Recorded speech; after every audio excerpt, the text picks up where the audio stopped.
నా తోటి సోదరులారా, ఆగండి, ఒక్క నిమిషం ఆలోచించండి.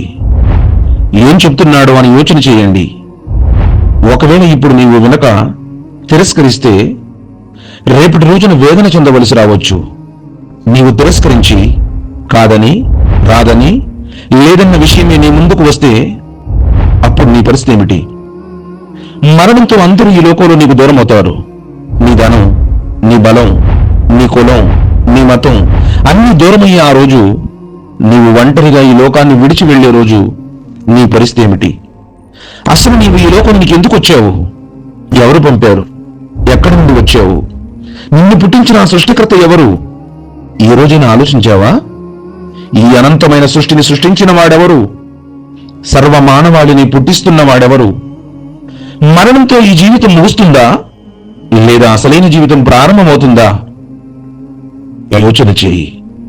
నీవు ఈ లోకంలో పుట్టక ముందు తెలియదు కదా ఇక్కడ ఈ లోకం ఉందని, జన్మనిచ్చిన తల్లిదండ్రులున్నారని, అన్నదమ్ములున్నారని, పైన సూర్యచంద్ర నక్షత్ర గ్రహాలు ఉన్నాయని, రాత్రింబవళ్ళు మారుతుంటాయని, కాలం కాలచక్రం తిరుగుతుంటుందని తెలియదు కదా.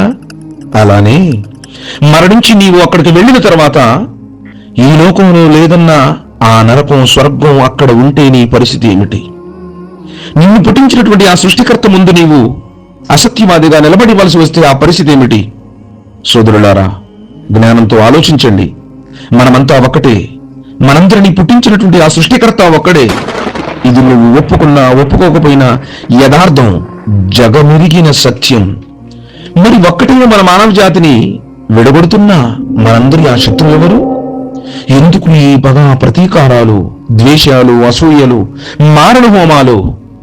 ఆగర్భ శత్రువు ఎవరో కాదు సోదరులారా, మానవ జాతి అందరి ఆగర్భ శత్రువు శైతాన్.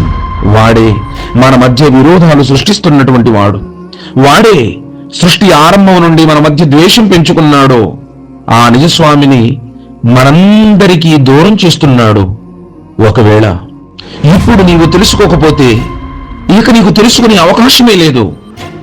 నీకు సత్యం తెలుసుకోకముందే, నీవు సత్యం తెలుసుకోకముందే మరణం వస్తే తిరిగి ఈ భూమి మీదకు వచ్చే అవకాశమే లేదు.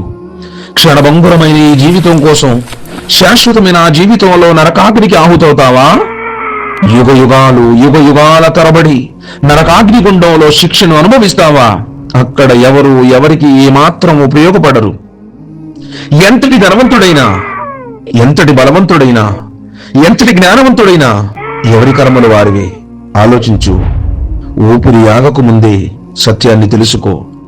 నీకోసం ఆ లోకాల స్వామి ఈ భూమిని పాన్పుగా చేశాడు, ఆకాశాన్ని కప్పుగా చేశాడు, మేఘాల నుండి వర్షాన్ని కురిపిస్తున్నాడు, భూమి నుండి పంటలు పండిస్తున్నాడు.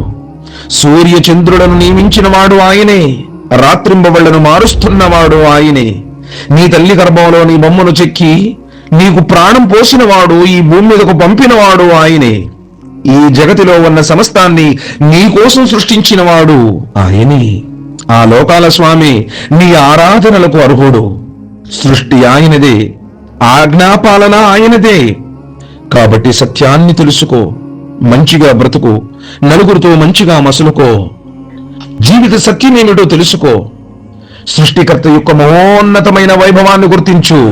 నిన్ను పుట్టించినవాడు పుట్టనివాడు, నీకు మరణమిచ్చేవాడు మరణం లేనివాడు, నీ ఆకలి తీర్చేవాడు ఆకలి దప్పికలు లేనివాడు, నీకు నిద్రను ప్రసాదించిన వాడు నిద్రాకులకు తీయనివాడు, అలసటలు అవసరాలు లేనివాడని, కంటికి కనపడని వాడని, మనలాంటి శరీరధారి కాడని, ఆయనే ఈ లోకాన్ని సృష్టించి పాలించి పోషిస్తున్నవాడని, నిన్ను కరుణించేవాడని, ఆదరించేవాడని, క్షమించేవాడని గుర్తించు.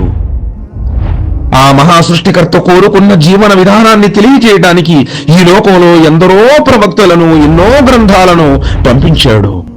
ఆ ప్రవక్తల పరంపరలో చివరి ప్రవక్త ముహమ్మద్ సల్లల్లాహు అలైహి వసల్లం చివరి గ్రంథం ఖురాన్ గ్రంథం. నీకు నచ్చినట్లు కాదు, ఆ లోకాల స్వామి మెచ్చినట్లు జీవించు, ఇహపర సాఫల్యాన్ని పొందు. సత్యాన్ని గ్రహించి సన్మార్గాన్ని ఆచరించే భాగ్యాన్ని అల్లాహ్ మనందరికీ ప్రసాదించుగాక. ఆమీన్ రబ్బుల్ ఆలమీన్.